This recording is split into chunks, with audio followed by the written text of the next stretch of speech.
It's Seniors Week, and we are promoting Walk and Wheel on Wednesdays. We have a neighborhood campaign called Walk and Wheel Friendly Dunbar.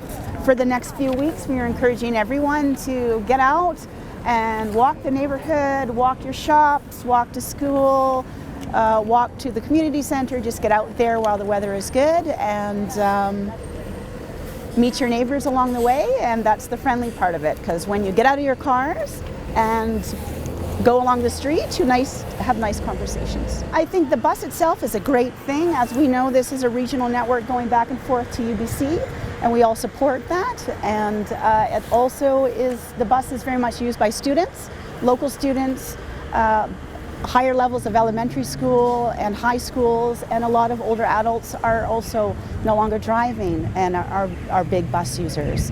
And so we're trying to promote the fact that one mode of transportation of active modes of transportation is very good, but the minute you step off the bus, we all become a pedestrian. And then we need to interact with the sidewalks and the intersections. There are some sections in this area, definitely, where the sidewalk infrastructure is old and perhaps not up to today's standards.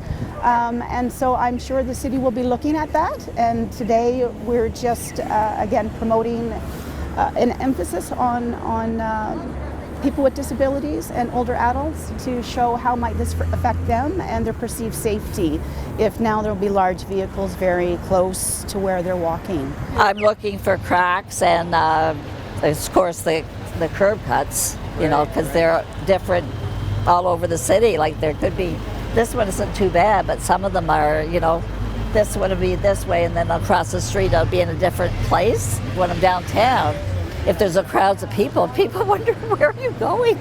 Because I have to always watch where my curb cuts are, yeah.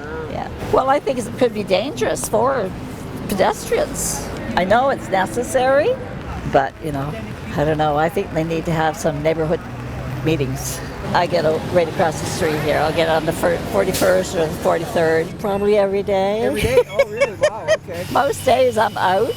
Yeah. And going to appointments or whatever, but yeah, I would say 6 days out of 7. Marley and any guide dog that is actually going to be quote unquote guiding in this area is not actually finding that. They are finding that part there. That actually is not good.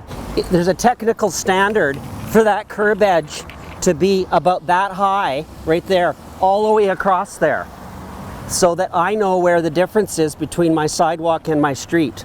If this sidewalk had been designed to the current standard, that white cane tip, which I would call my eyeball, is looking when I walk along here for those marks there consecutively across here, so that when I get to the curb and I go, oh, there's a curb there, I'll step back and I want to find, my cane is going to want to go, now where are those score marks?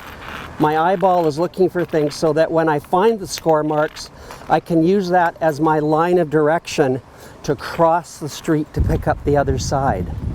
So I would say this is an old standard and not ideal for blind and visually impaired people or a person in a wheelchair, because the person in the wheelchair is being put into the intersection instead of the crosswalk. And ultimately it's about orientation and line of direction.